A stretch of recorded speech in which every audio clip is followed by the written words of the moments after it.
All right, welcome back, everybody, to the fifth episode of 162. Today is Thursday, April 22nd. I'm Adam Vasquez here with the coach, Tony Miller. What's going on, Tony? Hey, man. Good to see you again. Excited to talk some baseball. Always excited to talk baseball. Thank you to all of you who are listening, sharing, watching these episodes. We're growing a little bit each time and excited and happy to do it. And also thank you to Matt Gelb. Really appreciate him coming on. For those of you who heard episode 4, Matt is a Phillies beat reporter with The Athletic. He's been covering the Phillies for over a decade at this point, and definitely didn't need to come on and share his opinions about Aaron Nola with us, but was kind of to do so. If you haven't heard it, make sure you go and listen to that interview with episode 4 with Matt Gelb. And a few anniversaries to dive into. So happy anniversary, first of all, to the National League. On this day in 1876, the NL hosted its first game in a contest between the Philadelphia A's and the Boston Red Caps, two teams that no longer exist in those current states. But that was the first National League game. Happy anniversary also to the New York Yankees franchise. Today marks the first game in their franchise history. They were called the New York Highlanders at that point, and they lost. And apparently we've had some salty Yankee fans in the audience, which happy to have you and happy that you are reacting with your opinions. But you know, they're following their history. They lost then, they're losing now. That's just facts. That's not opinion. History often repeats itself. Yeah, that's right. And that's coming from a guy who's a fan of the losingest franchise in history. So take that for what it's worth. Tony, what's been going on with Little Man's T-ball team? We haven't had an update in a little bit. I never played T-ball, so when it was the first week it was very eye-opening for me. I felt really bad for the coach because there were about 18 kids and one coach. If you've seen anything like that, like it was just straight like herding cats. They were just like, they were everywhere. They're like climbing on the fences. He's trying to control that, trying to get everybody at bat. Very little, not to his fault, but like very little was accomplished in the hour and a half that we were there. It slowly progressed each week, and he's gotten some more help. But they're to the point now. We've played the second game. I don't know that the kids have picked up on it yet, but they play the same team over and over and over. Oh, okay. Yeah, so it's the same group of kids and typically the same results. You let everybody bat. Right. This is what's wrong with our society. This is what we're going to get some feedback. I know that we're going to get some feedback on this. Everybody bats. You're kind of keeping score. I think they're introducing score. Okay. And then the last batter of the inning bats, and then everybody just runs. And what do you mean everybody runs? The whole team? No. Everybody, no matter who's on base, even the guy that hits, just runs all the way around the. I see. Yeah. They called outs and outs and safe, but it really didn't matter. Yeah. And so I had to kind of my kid was last because we got there late, so he was the last in the lineup. Okay, I was wondering but he made it safe. I mean, he made it around by earning it. Like they were throwing the ball around. So I saw the clip you sent of that. Yeah, making it. Stop. I need to stop. But because he was last, they told him keep going. So you could see he was kind of confused. Like this isn't how this works. But he just went ahead and ran the rest of the bases around. I don't know if the he's other having kids a good time understand with it like it. Oh, yeah, I'm sure he is. Do the other kids understand like bases, running to bases and stuff? That seems like that would be difficult. Nobody's ran the wrong direction. One kid made it to second and started running towards left field, so he had to have a little bit of instruction as to where he was supposed to go. If somebody I don't even call him baseman. If a defender is standing on a base, that can be confusing to the base runner. Right. That's a good point. So he's like, he's already there. What am I doing there? Other kids just don't give a lick, and their teammates standing on the base, and they just go running towards the base. So you can often end up with 2 or 3 kids standing on the same base. That's always exciting. I have yet to see. It's gotten really close. I think maybe as the kids get to know each other and get more comfortable, there's the one kid who knows better than everybody else, so he just runs straight to home and waits for you to come. And so he's smarter than everybody else right now. But I'm waiting for the rest of them to get comfortable enough to see him there and then to just plow him over. Right. So Meaning he doesn't if he's playing like center field, he's not even trying to hit a cutoff or anything. He knows if I just beat the kid to home, yeah. then I'm Well, good. it's like did you see the thing going around social media? The kid that obviously was better than everybody else picked it up and got 4 outs. Like he chased somebody down at first, got that guy down, then ran over to third, chased another guy down on his way home, chased another kid out. And then since we're not keeping outs, chased the 4th kid down and got the out. So Wow. he got the unassisted quadruple play. I didn't see So that. I missed that. that was pretty wild. Do you think is he liking the game? Like is he obviously it's tough at that age to know, I guess, but Yeah, he seems to enjoy it. And he's getting better. I mean, his 2 hits this last week, they were pretty solid. So yeah, yeah, I think he's enjoying it. I at that age, just get him out there and doing something. So running around. Yeah. yeah. Yeah, I think that's so good. There's so many parts to other sports, like, in hoops, you might play knockout or something, or in whatever football, there's a million things. And baseball is kind of hard, I feel like, to get started at times. So that, things like Especially if T-ball. you don't have assistants, because if you have multiple guys, then you can be working on batting while a group is working on fielding. But when it's just 1 or 2 coaches, it can be difficult. Right. This is totally not in our rundown, but something to think about, like getting younger kids involved in it and excited about it. I think, we're both marketers, like from a marketing perspective, how can we, and we all know you get to them early and you get them to have a fun time early. And it can be difficult when they're just all standing around. They can get bored with that really quickly. So, I For mean, like sure. compare it. He's down in the dirt within the first like 3 seconds. He's building something with his hands and But whatever. even that So is fine, right? Like he's on the field, he's yeah, finding things yeah, that are. I think my concern, getting my old man hat on for a second, is it's not a concern necessarily, but a lot of the attraction around baseball, it seems like today, is off the field. So like if you go to a Braves game, just for example, their outfield is awesome. They have that alley, but it's like a playground, and the kid is not watching or interacting. That could be anywhere. It definitely doesn't right. need to be at a baseball stadium.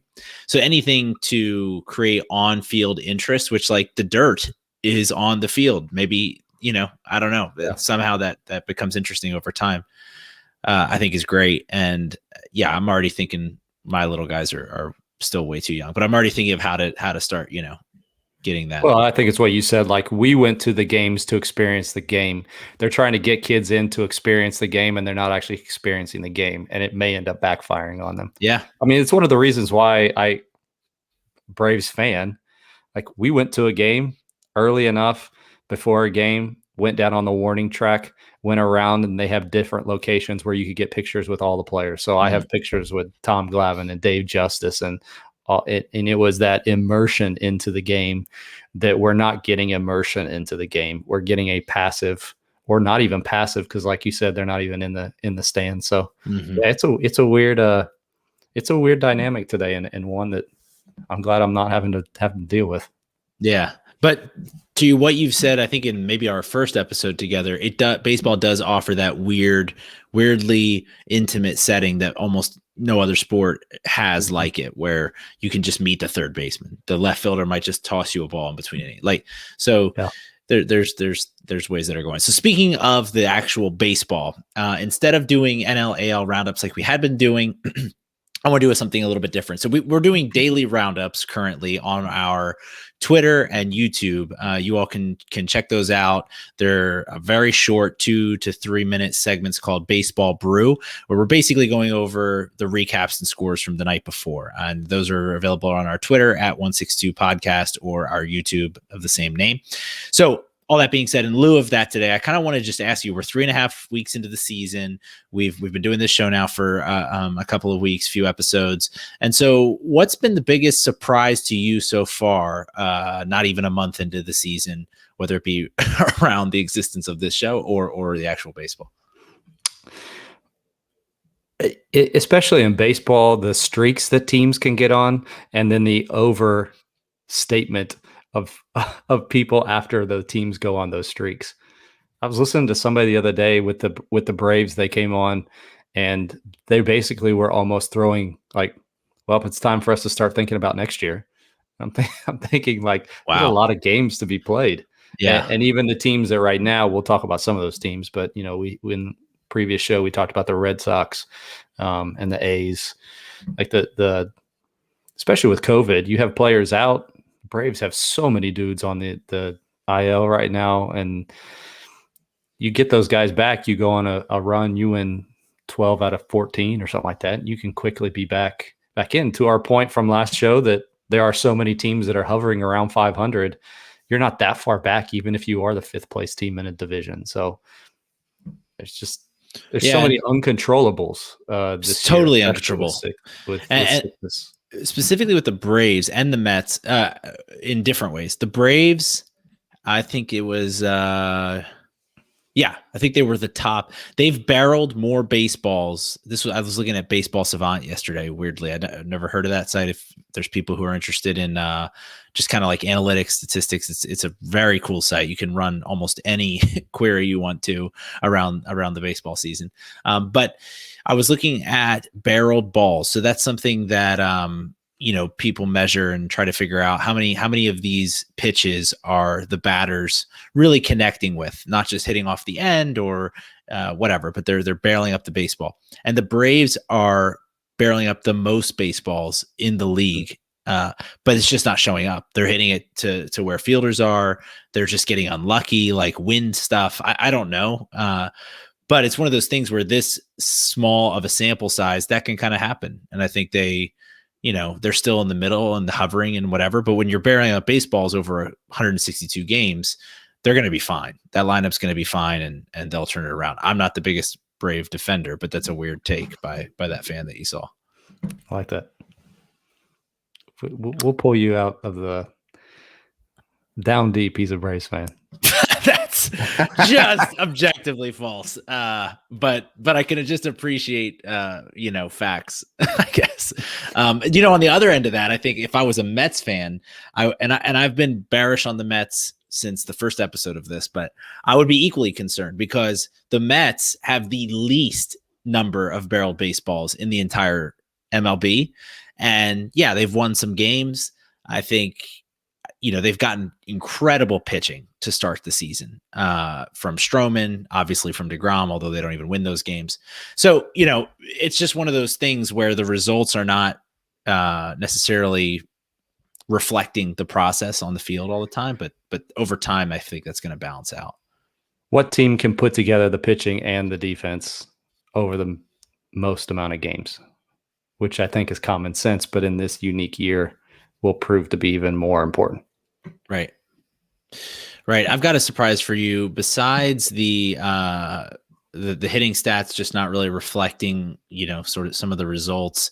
The other surprise for me has been the Mariners, just as a ball club, and they're another team that necessarily the analytics don't support them succeeding over the long haul. But this is a team with a negative run differential. They're being outscored and on the season, and yet they're whatever they are now. I should have looked this up, but their record is good for I think second in the second in the AL West. So they're ahead of the Angels, Ohtani, Trout, all that. They're ahead of the Astros. The Astros have been struggling, and they're just half a game behind the red hot Oakland Athletics. So, they just split with the Dodgers. Yeah, they split with we talked about this on Sunday. We talked trash about them. Yeah, maybe that's a thing. Maybe when we talk, because we did this with the Mets too. Yes. Yes. We mushed them into victory. We are 2 for 2 or 0 for 2. One of the two. So if you want your team to do better, just shoot us a text. We'll talk smack about them, and you'll get a couple of wins. And they only lost by 1 run. The first game, I think it was with the Dodgers, was a 1-0 game. So yeah. So that's one of my surprises. I've just been I haven't watched a ton of their games, to be honest, except this last Dodger series because it's the Mariners and I don't care. But I have been a little bit surprised with, just the results from there. But they do have a negative run differential. I just want to point that out. So people who are going to come at us that hate us, that can't last. You have to flip that over at some point. Yeah. I should have also brought up the A's winning 11 in a row. By the way, Matt Olson, my new favorite player. For Why is probably that? a reason you wouldn't think. But his batting stance just like mine. Oh, My okay. problem was I was too slow to get the barrel of the bat around, so the coach was like, "Why don't you just hold it out there a little bit closer so you don't have to swing as much?"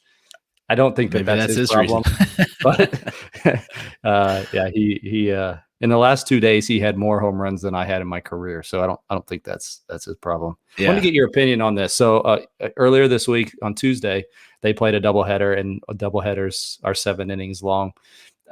Stupid. Manea, yeah, okay. So here's my problem. Manea got a complete game shutout, is what they said. Are you okay with guys getting a complete game when they only throw 7 innings? So I wonder if is that official that he I got the mean, complete? there were several times when they said it, and it was on the score card on the graphic. Okay. The reason I ask is because Aaron Nola, who Matt Gelb just came on last episode to talk about, he had a now it might not have been a shutout. Maybe that's what it was. He had a 7 inning complete game last year in one of those double headers. But this past Sunday was his first complete game shutout. I think he did give up a run last year. I mean, there's no way that should count. It's 2 whole innings. That's six. That's potentially 6 more batters. That's a 30. That's 2/3 of your lineup. Yeah, and it's probably the fourth or fifth time you're going through the lineup. So the odds just, are getting more and more difficult from a pitcher's perspective. I don't think you can count that as complete games. The whole 7 inning thing, I understood it last year. I guess I understand it somewhat in theory this year because you could have COVID cancellations or whatever, but it's like you're trying to play a full season with 160 with the 60 game schedule. It kind of made sense because you can't make things up. You're condensed. Now you're going over the whole year. You're going over the entire normal. Yeah, but even games this week have been already pushed back. The Indian series was pushed back to like May. There's going to be more doubleheaders, and I think at some point it's going to catch up with them. If they hadn't done that, then they would have gotten like halfway through the year and then been like, "Oh crap, we should have done only 7 innings." Yeah, that could be. I wouldn't have even mind if they did that. I guess it's just they feel like so. I just watch it. The Phillies have had, I think, 2 so far, and both times, one of them, I'm salty because they lost them all. That's why. I think they just don't feel like full games, and the managers have so many different strategies at their disposal. Like you might throw an ace for first game, and then just run out a bullpen game for the second one and be fine because it's almost like you're just playing an extra innings game at that point. So it's not my favorite, but the A's run has been incredible. I kind of took us off track there, but did you know? Did you know? All right. Did you know there have been 7 teams with win streaks of 20 or more games in the history of baseball? And 2 of those 7 have been in the 2000s. Can you name the 2 teams? The A's. All right. A's are 1. There's 2 separate franchises. I feel like this is 2 separate. Trying to trick me. No, 2 separate franchises. Okay. I was going to say the A's again because of Moneyball. Let's see. You're referring to the Moneyball season. So that was 2002. Right. Oh, man. I remember they talk about it in the 2000s. So, yeah, it couldn't have been before that. Who would the other team have been? It wasn't the Astros, I guess. It was in the last 5 years. I don't know. The Dodgers, I'll just say. The Indians, 22 games. The Indians. You remember a couple years ago, 2017? No, more than a couple, but Indians. I genuinely don't remember. So that would have been they still had Bauer on that squad and Clevenger and all those guys, I guess. They were good that year. They were really good that year. Yeah. Do you know what the longest streak is? The A streak, right? No. It's not? Nope. Then 26 games. 26 games by the New York Giants. Highlanders. Oh, Giants. Okay. Nice. There's our random stat of the day. I love those. Another thing, I keep plugging our Twitter, but we're writing these threads just about random stories in baseball from, history. And people really need to follow our Twitter account. It is very diverse. If you're not following it's not standard. Yeah, I don't see content like this elsewhere. We're doing things like that where we're just writing deep tweet threads about that. For instance, yesterday's was the 5-year anniversary for Jake Arrieta throwing a no-no. And just looking into it a little bit, I quickly found out he was the second pitcher to not take a loss between no hitters. So he threw a no hitter at the end of one season, had 17 starts in which he didn't take a loss. So he either won or the no decision. Then he threw his second no hitter. And there was this other random guy way back when for the Reds who kind of didn't have a great career, but threw back-to-back no hitters with 2 days in between starts. Just red hot. Anyway, stuff like that. I nerd out on stuff like that. So that's the kind of stuff we're doing over there. Any other surprises or things that have stuck out to you so far in the season? Corbin Burns with his 40 strikeouts and no walks. I think pretty much everybody knows about that one. Anytime that you have an article, by the way, that's written, they will always include longest streak since 1893 when it was moved back to 60 feet 6 inches, which brings up our next. What are you in favor of the moving the back 12 inches? Well, I just don't fully understand it. Like, if it's to help I guess, correct me if I'm wrong. It's to help the hitter, right? Is the idea? Well, you would have more time to look at it, which is not more time. I don't know statistically if it's significant if you're to do a research study on it, but I saw something the other day. It basically maybe from like 93 to 91. Yeah. My thing is that the RPMs are already right now, hitters are not struggling with necessarily timing up fastballs. It doesn't seem like that anyway. If guys are throwing straight, they could be throwing 101 and dudes find a way to get their timing down. It's the dirty stuff that's what's giving people problems. And if you extend the mound out, I could be wrong, but it seems like that would give more time for the pitch to move between the pitcher's hand and the plate. So I'm just not sure it would accomplish what it's intended to, but the bottom line is that the majority of players on major league rosters, since they expanded things, are pitchers. And when you have something like 65% of the league is made up of pitchers, and basically the Players Association has to vote on this, there's literally no shot that this gets passed. So, right. I also don't think, you were telling me that the Atlantic League is where they're testing it. That doesn't seem like an apples to apples comparison. Like the stuff that, Trevor Bauer has, especially when he's using whatever substance he's using on the ball and being vocal about it. That's not going to, you're not going to find dudes throwing like that in the Atlantic League. So I'm kind of curious about it. We didn't talk about this either. This is kind of a random episode, but what do you think about, there's been a lot of talk this week on Twitter, on social, about just kind of like the competitiveness of at-bats and the idea that a lot of times batters can go up. I mean, just with the OPS and batting average not mattering as much and all these things, batters can go up there either wanting to do damage and put the ball out in the seats, or they're very content to walk. And pitchers don't really care about walks because I put a guy on first, so what? I'm going to strike out the next guy. So it's this weird thing where walks are kind of skyrocketing over the last several years, and I think it makes the on-field product worse in terms of, again, the viewing experience and things like that. But what's your opinion of that? I have a very small sample size, but as I've watched, I found it somewhat interesting that I saw one article posted the other day about a team winning by playing small ball. And as I watched games, I saw more teams, players, batters just trying to get singles and doubles, and they were scoring off of it. I don't know, to your point, if that happens, if I walk a guy, like the next guy's got to be on board with it. Like it has to be a string of guys. And I don't know if you can break the habit of a guy that is just coming up there to hit it as hard as he can. So it almost has to be like my whole roster's in on this, or a string of 5 or 6 guys is in on this. Right. Otherwise, it's to the point that if you do listen to a main radio show, the person's going to say, I've heard a national radio broadcaster say, I don't like baseball anymore because they're just going up there to either strike out or hit a home run. Mm-hmm. And again, with sports, is there going to be a wave of that changing? I'm not necessarily saying that it's going back to small ball, but is there going to be some sort of change? Because at the bottom of it, the bottom line is, how can we get a competitive advantage? That's always the question. Mm-hmm. And so while everything is cycling to what you just described, who's going to cycle off to something else? No, you're right. I think it's already coming. You saw last week, Bryce Harper, he had hits in 4 or 5 games straight. He had like multi-hit games.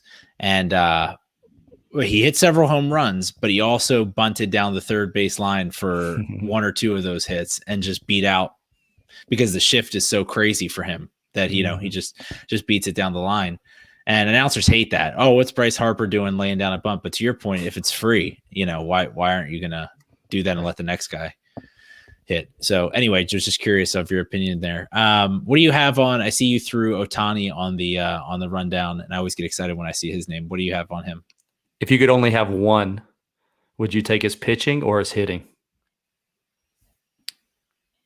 I think I would take his hitting, because we haven't seen a season of him pitching yet.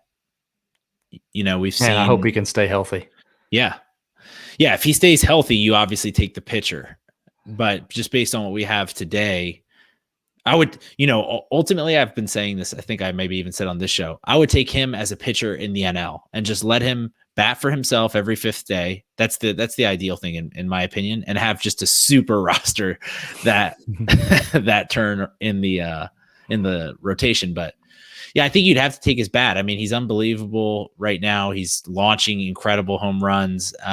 It seems like every time he gets up to bat, but he also, when it comes to pitching, he's always going to be on some type of count because of the unique player he is. And, at the first sign of trouble, he's getting pulled a lot of times. So it seems like 5 innings is sort of his max. So I think, what would you do? Probably his hitting for the same reasons. Yeah. I think too, again, you're always afraid of what's going to happen when the rest of the league figures him out or becomes accustomed to him. And it's not necessarily that they can render him completely useless, but he's still this is year 2, 3. What is this? Yeah, I think third. Last year was second. Yeah. Well, but this is his first. Back to his point. Right. Then there's a number of guys in that same situation. This, Tatis is a similar guy. This is his third season. He's dealt with injury. He hasn't played 162 Major League Baseball games ever. So a lot of those very exciting guys that you hope to see them healthy throughout the season. All right. So those are things that surprised us. What is one thing that you think has been a trend early, but is not going to last? People are going to start turning us off the NL East. I just think, to your point, the number of the teams that we're mocking right now, it can't continue on that way. So whether you're a Yankees fan or a Braves fan, because of your points, they're going to have people that are injured for a long time for that to continue. Because once you get those players back, I just don't see that happening. And to our point again, there are just so many teams that are not that far apart that all of a sudden in just a week's time, you could see a team jump all the way up and be like, man, they were so bad the first third of the season. Why are they not? Well, they really weren't that bad to start out with, and they really didn't have that much ground to make up, but they were underperforming according to what our preseason expectations were. Right. I know we have a Yankees correction, so I do want to apologize for that. We said their pitching was bad, but really it's been good. Let me just double down, though, on how bad their lineup has been. I watched them for 10 minutes today, and I started to tweet this, and I'm glad I didn't. That I can't believe how I think they won. I don't even know, but their lineup looks so dead. Like Gleyber Torres, I know yesterday he didn't run out a ball to first base. People were freaking out about it. He did have a decent hit that really was kind of an error by the outfielder today that led to several runs. But they just look so dead. It's shocking to me. I kind of like the Yankees. People, don't like that. But I sort of like them as a team, especially previously. And the thing I liked about them was they're so different for a Yankees team. They're young, they're fast, they're hardworking, and none of that seems to be happening right now. So my hope is that, or my correction, whatever, is that the Yankees do sort of figure it out. And I just don't see the Red Sox maintaining what they have been so far. I think they're way overperforming their pitching staff's capabilities.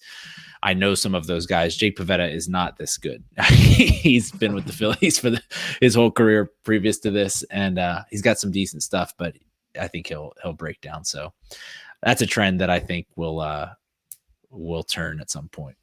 Do you have a best division?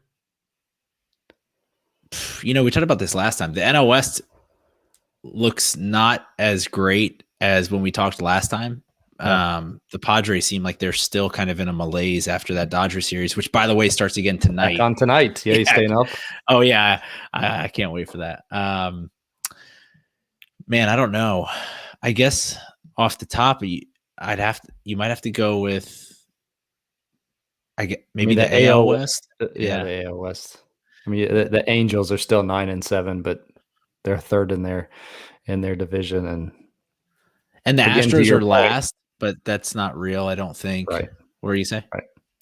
Well, I mean, to your point with the A's is similar to the Red Sox. You're not expecting them to continue this type of hot play. You're not, but then who knows? Because Brad Pitt just with the puzzle, the marionette in the background, just doing math and printing out wins. So who knows what's going to happen with that? Mm. But yeah, that's it's been a kind of a I don't know. This week I felt like was a little less contentious, maybe. I don't know if that's the right word. It's just been kind of a week, in baseball. There hasn't been besides Corbin, who was unbelievable, and I'm glad I got to watch that. It feels like this was just kind of a solid week. The Phillies, from my personal end, were embarrassed by our former manager, who is now coaching the Giants. So that was unfortunate to see, but it didn't seem like anything super popped off the page. And hopefully that'll change tonight with the Padres and Dodgers. I think we're not giving West Coast love, so I think people out west we're definitely not winning anybody over. Okay, well, I'm staying up tonight to watch. The thing about the West, they don't have to start it at 10:10. It's Like, so late. people are at home before then. That's crazy. But I'm staying up tonight. It'll be on Baseball Brew tomorrow, so tune in for that. When West Coasters start sharing our stuff, we'll give them more attention. I like that. Cool. Anything else? I think that's all. All right. Well, thank you all for tuning in. We'll be back sometime this weekend with some roundups and some more bad analysis. But until then, share it with your friends. We'll see you on 162.